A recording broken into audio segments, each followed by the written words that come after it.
Hello guys, commerce ലോഗ്സിൻ്റെ പുതിയൊരു ക്ലാസ്സിലേക്ക് സ്വാഗതം. നമ്മൾ ഇന്ന് ഡിസ്കസ് ചെയ്യുന്നത് ഓവർ ക്യാപിറ്റലൈസേഷൻ ഇഷ്യൂസ് ആണ്. ക്യാപിറ്റലൈസേഷൻ എന്താണെന്ന് നമ്മൾ കണ്ടു. എന്താണ് capitalization? Amount of capital determine ചെയ്യുന്നതാണ് ക്യാപിറ്റലൈസേഷൻ. അതിൻ്റെ വീഡിയോ ഡിസ്ക്രിപ്ഷനിൽ കൊടുത്തിരിക്കാം. സോ രണ്ട് രീതിയിലാണ് നമ്മൾ ക്യാപിറ്റൽ ഡിറ്റർമൈൻ ചെയ്യുന്നത്. ഒന്ന് കോസ്റ്റിൻ്റെ ബേസിലും രണ്ടാമതായിട്ട് ഏണിങ്സിൻ്റെ ബേസിസിലും.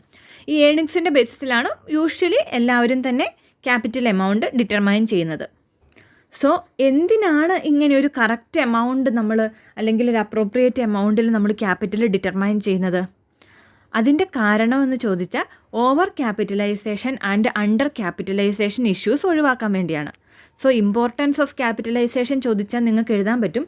ഓവർ ക്യാപിറ്റലൈസേഷനും അണ്ടർ ക്യാപിറ്റലൈസേഷനും കമ്പനിക്ക് ഡേഞ്ചറസ് ആണ്. അപ്പം അത് ഒഴിവാക്കാൻ വേണ്ടിയാണ് നമ്മൾ ക്യാപിറ്റലൈസേഷൻ നല്ല രീതിയിൽ പ്ലാൻ ചെയ്ത് നടത്തുന്നതെന്ന് നമുക്ക് പറയാനായിട്ട് പറ്റും.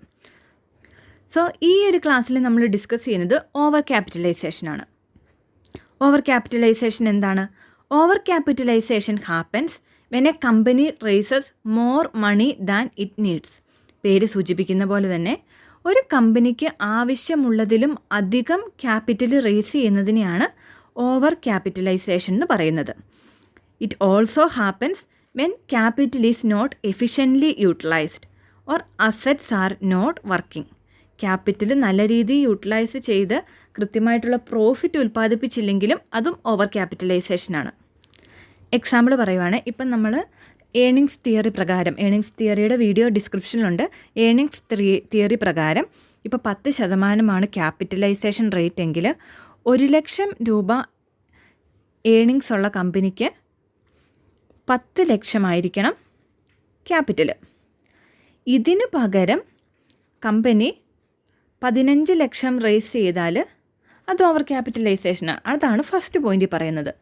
10 ലക്ഷം വേണ്ടിയെടുത്ത് 15 ലക്ഷം നമ്മൾ റേസ് ചെയ്തു. അപ്പോൾ ഈ 1,00,000 രൂപ പ്രോഫിറ്റ് കിട്ടാൻ വേണ്ടി വെറുതെ ഒരു 5 ലക്ഷം എക്സ്ട്രാ എടുത്തു. ഇത് ഓവർ ക്യാപിറ്റലൈസേഷനാണ്. രണ്ടാമതൊരു കാര്യമെന്ന് പറഞ്ഞാൽ ഇപ്പോൾ സെയിം കോൺസെപ്റ്റ് ഇത് തന്നെയാണ്. 1 ലാഖിന് 10 ലാഖാണ് ക്യാപിറ്റൽ. അതാണ് ഒപ്റ്റിമം ക്യാപിറ്റൽ എന്ന് വെച്ചോ. അപ്പം നമ്മൾ 10 ലാഖ് തന്നെ റേസ് ചെയ്തു. ഈ 10 ലാഖ് റുപ്പീസ് വെച്ച് നമ്മൾ ബിസിനസ് നടത്തിയിട്ട് നമുക്ക് 80,000 രൂപയെ ലാഭം കിട്ടിയുള്ളൂ. ഓക്കെ, അപ്പം നമ്മുടെ തിയറി എന്താണ്? 10% ക്യാപിറ്റലൈസേഷൻ ആണെങ്കിൽ 1,00,000 രൂപ ലാഭം കിട്ടുന്ന കമ്പനികളെ 10 ലക്ഷം രൂപ റേസ് ചെയ്യാവുള്ളൂ. സോ ഇവിടെ 80,000 രൂപ ലാഭം കിട്ടിയ കമ്പനി 10 ലക്ഷം രൂപ റേസ് ചെയ്തു. അവിടെ എക്സസ് ആയിട്ടുള്ള ക്യാപിറ്റൽ വന്നു. സോ ഇങ്ങനെ ഒന്നെങ്കിൽ നമ്മൾ കാൽക്കുലേറ്റ് ചെയ്ത എമൗണ്ടിലും കൂടുതൽ ക്യാപിറ്റൽ റേസ് ചെയ്യുക വഴിയോ അല്ലെങ്കിൽ നമ്മൾ എസ്റ്റിമേറ്റ് ചെയ്ത പ്രോഫിറ്റിലും താഴെ ഏൺ ചെയ്യുകയോ വഴി കമ്പനി ഓവർ ക്യാപിറ്റലൈസ്ഡ് ആണെന്ന് പറയാനായിട്ട് പറ്റും. ഓവർ ക്യാപിറ്റലൈസേഷൻ ഇഷ്യൂ എന്താണ്? This leads to an excess of capital resulting in lower return for investors and high cost for the company. ഓവറായിട്ടുള്ള എമൗണ്ട്, ഇപ്പം നമ്മൾ 10 ലക്ഷം രൂപ ലോൺ എടുക്കേണ്ട സ്ഥലത്ത് 15 ലക്ഷം രൂപ ലോൺ എടുത്ത് ഒരാവശ്യമില്ലാതെ 5 ലക്ഷത്തിന് നമ്മൾ ഇൻട്രസ്റ്റ് അടച്ചുകൊണ്ടേ ഇരിക്കണം. അങ്ങനെ ഇൻട്രസ്റ്റ് അടയ്ക്കുന്ന വഴി നമ്മളുടെ റിട്ടേൺ കുറയും. സോ ഓവർ ക്യാപിറ്റലൈസേഷൻ എപ്പോഴും കമ്പനിക്ക് ഒരു ബർഡനാണ്. ഓവർ ക്യാപിറ്റലൈസേഷൻ ഒഴിവാക്കാൻ വേണ്ടി നമ്മൾ ക്യാപിറ്റലൈസേഷനിലൂടെ നല്ല കറക്റ്റ് എമൗണ്ട് ഓഫ് ക്യാപിറ്റൽ എത്രയാണെന്ന്, കറക്റ്റ് എന്ന് പറഞ്ഞാൽ ഓൾമോസ്റ്റ് കറക്റ്റ് അല്ല, അപ്രോക്സിമേറ്റ് ക്യാപിറ്റൽ എത്രയാണെന്ന് കണ്ടുപിടിക്കണം. അപ്പോൾ ഓവർ ക്യാപിറ്റലൈസേഷൻ ക്ലിയർ ആയെന്ന് വിശ്വസിക്കുന്നു.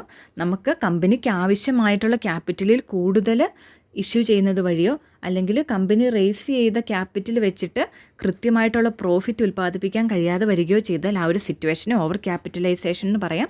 ഇത് കമ്പനിയുടെ റിട്ടേൺ കുറയ്ക്കാൻ കാരണമാകുന്നു. ഒരു എക്സാമ്പിളാണ്, imagine an Indian company needs 10 crore to expand its operation.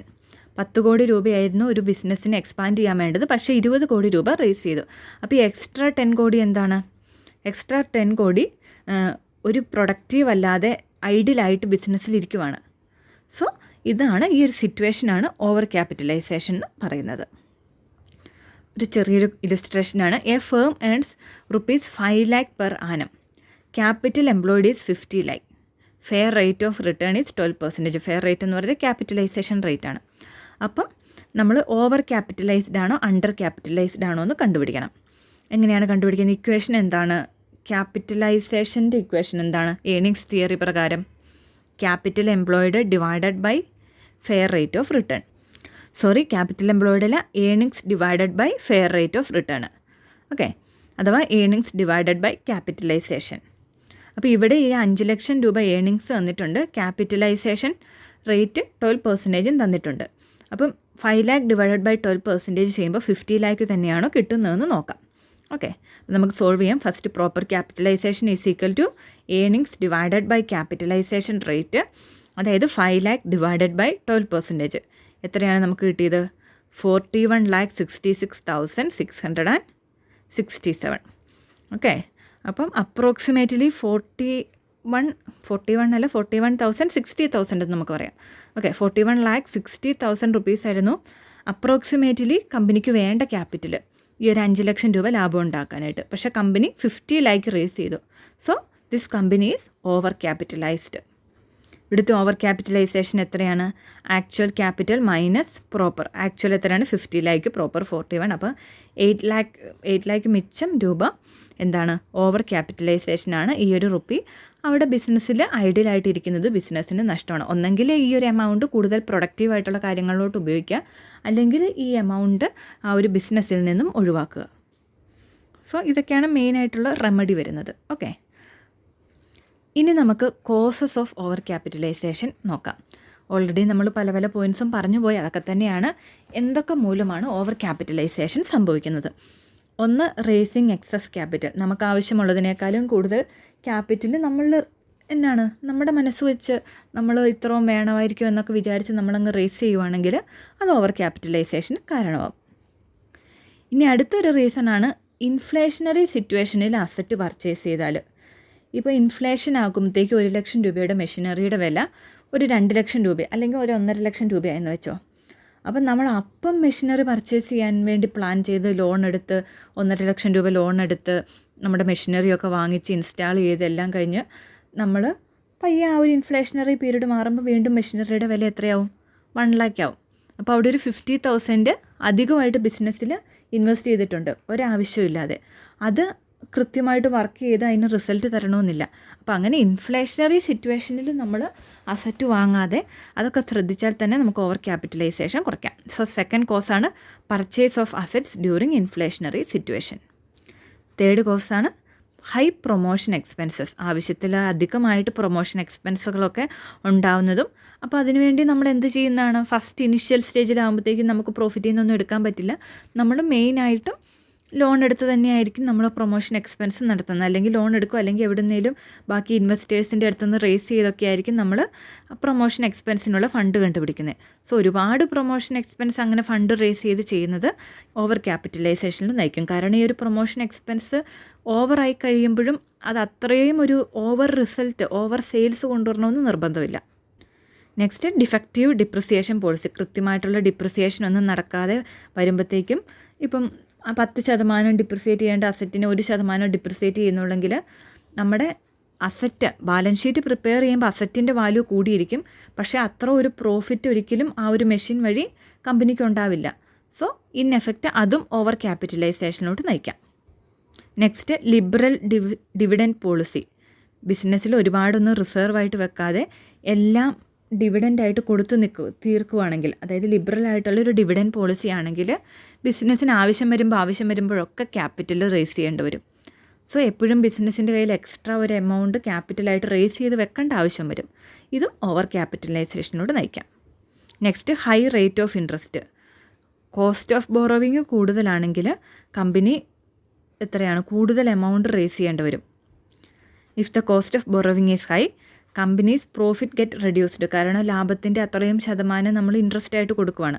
So അപ്പോൾ ആ ഒരു ലാഭം അത്രയും കുറഞ്ഞതുകൊണ്ട് ബാക്കി എക്സ്പെൻസ് മീറ്റ് ചെയ്യാൻ വേണ്ടി വീണ്ടും നമ്മൾ ക്യാപിറ്റൽ റേസ് ചെയ്യേണ്ടി വരും. സോ ഹൈ റേറ്റ് ഓഫ് ഇൻട്രസ്റ്റും ഇൻഡയറക്റ്റ്ലി ഓവർ ക്യാപിറ്റലൈസേഷന് വഴിയൊരുക്കുന്നുണ്ട്. Next, rigorous taxation. Interest rate പോലെ തന്നെ ഇൻഡയറക്റ്റ് ആയിട്ട് ടാക്സേഷൻ കൂടുവാണെങ്കിൽ നമ്മുടെ അത്രയും ലാഭം കുറയും. ലാഭം കുറയുമ്പോൾ മറ്റ് ആക്ടിവിറ്റീസിന് വേണ്ടി നമുക്ക് ഫണ്ട് വേണം. അപ്പോൾ നമ്മൾ വീണ്ടും ക്യാപിറ്റൽ റേസ് ചെയ്തുകൊണ്ടേയിരിക്കും. സോ ഇതും ഓവർ ക്യാപിറ്റലൈസേഷന് കാരണമാകും. അപ്പം നിങ്ങൾക്ക് കോസസ് ക്ലിയർ ആയെന്ന് വിശ്വസിക്കുന്നു. ഇനി നമുക്ക് കോൺസിക്വൻസസ് നോക്കാം. എന്തൊക്കെയാണ് consequences of over capitalisation? Share ഹോൾഡേഴ്സിനുള്ള കോൺസിക്വൻസ് എന്നൊക്കെയാണെന്ന് ചോദിച്ചാൽ, റെഡ്യൂസ്ഡ് ഡിവിഡൻഡ്, കമ്പനിയുടെ ലാഭം കുറയും. ഒരുപാട് ക്യാപിറ്റൽ ഐഡലായിട്ട് വരുമ്പോഴത്തേക്കും എക്സ്ട്രാ ആയിട്ട് നമ്മൾ ഇൻട്രസ്റ്റ് കൊടുക്കേണ്ടി വരും. അല്ലെങ്കിൽ ഒരുപാട് മെഷീനൊക്കെ ഐഡിയലായിട്ട് ഇരിക്കുന്ന വഴി അതിൻ്റെ മെയിൻ്റനൻസ്, അങ്ങനെ ഒരുപാട് ചിലവ് കമ്പനിക്ക് വരും. അങ്ങനെ ചിലവുകൾ കമ്പനിക്ക് വരുന്നത് വഴി കമ്പനിയുടെ ലാഭം കുറയും. അപ്പം ഷെയർ ഹോൾഡേഴ്സിന് കിട്ടേണ്ട ഡിവിഡൻഡ് കുറയും. അതുപോലെ തന്നെ ഡിവിഡൻറ്റും ലാഭവും ഒക്കെ കുറഞ്ഞു കഴിയുമ്പം മാർക്കറ്റ് പ്രൈസ് ഓഫ് ഷെയർസും കുറയും. Next, loss on reconstruction of liquidation of business. Liquidation of business ഒക്കെ വരുമ്പോഴത്തേക്കും ലോസ് ആയിരിക്കും. Next, shares become acceptable as a collateral security. ഇങ്ങനെ ഓവർ ക്യാപിറ്റലൈസ്ഡ് ആയിട്ടുള്ള കമ്പനികളുടെ ഷെയർസ് നമുക്ക് എവിടെയും കൊളാട്രലായിട്ടൊന്നും വെക്കാനായിട്ട് പറ്റില്ല. സോ ഷെയർ ഹോൾഡേഴ്സിന് ഈ ഒരു ഷെയർ കൊണ്ട് വലിയ ഉപയോഗമൊന്നും ഇല്ലാതെ വരും. ഇനി കമ്പനിയുടെ പ്രശ്നം എന്തൊക്കെയാണ്? കമ്പനിയുടെ ഗുഡ് വില്ല് പോവും, ക്രെഡിറ്റ് വർത്തിനെസ് പോവും, കോമ്പറ്റീറ്റീവ് സ്ട്രെങ്ത് പോവും, കമ്പനിയുടെ പ്രോഫിറ്റ് ഒന്ന് കൂട്ടിക്കാണിച്ചൊന്ന് ബാലൻസ് ചെയ്യാൻ വേണ്ടി മാനിപ്പുലേഷനൊക്കെ ഒരുപാട് നടക്കാൻ വരും. അറ്റ് ദ എൻഡ് അത് കമ്പനിയുടെ ലിക്വിഡേഷനിലോട്ട് നയിക്കും. ഇനി ക്രെഡിറ്റേഴ്സിനെ സംബന്ധിച്ചോ, അവർക്ക് കറക്റ്റ് സമയത്ത് ഇൻട്രസ്റ്റോ പ്രിൻസിപ്പളോ ഒന്നും കിട്ടില്ല. ആ ഒരു ലിക്വിഡേഷൻ്റെ സമയത്താണേലും കറക്റ്റ് എമൗണ്ട് കിട്ടണമെന്നില്ല. എംപ്ലോയീസിനാണെങ്കിൽ ആ ബിസിനസ്, അങ്ങനെയുള്ള ബിസിനസ് അടച്ചു പൂട്ടും. അപ്പോൾ അവർക്ക് നല്ല രീതിയിൽ ഫസ്റ്റ്ലി വേജ് കൃത്യമായിട്ട് കിട്ടില്ലായിരിക്കും. കുറച്ച് കഴിയുമ്പോഴത്തേക്കും കൃത്യമായിട്ടുള്ള പേയ്മെൻറ്റ് സെറ്റിൽമെൻറ്റ് ഒന്നും ഇല്ലാതെ ബിസിനസ് അടച്ചു പൂട്ടുമ്പോഴത്തേക്കും മൊത്തത്തിൽ എംപ്ലോയീസും ദുരിതം അനുഭവിക്കും. ഗവൺമെൻറ് ആണെങ്കിൽ ഇങ്ങനെ ഒരു ബിസിനസ് അടച്ചു നീട്ടുമ്പോൾ ഗവൺമെൻറ്റിനുള്ള ടാക്സുകളാണ് കുറയുന്നത്. So loss of tax revenue. ഇനി സൊസൈറ്റിക്കുള്ള കോൺസിക്വൻസസ് എന്താണ്?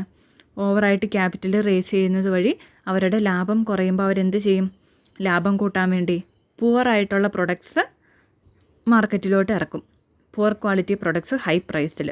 സോ അത് സൊസൈറ്റിക്ക് നഷ്ടമാണ്. അതുപോലെ അങ്ങനെയുള്ള കമ്പനികളിൽ പുതിയ ഗ്രോത്ത് ഓപ്പർച്യൂണിറ്റീസ് ഒന്നും വരില്ല. അപ്പോൾ എംപ്ലോയ്മെൻറ്റ് ഓപ്പർച്യൂണിറ്റീസ് കുറയും.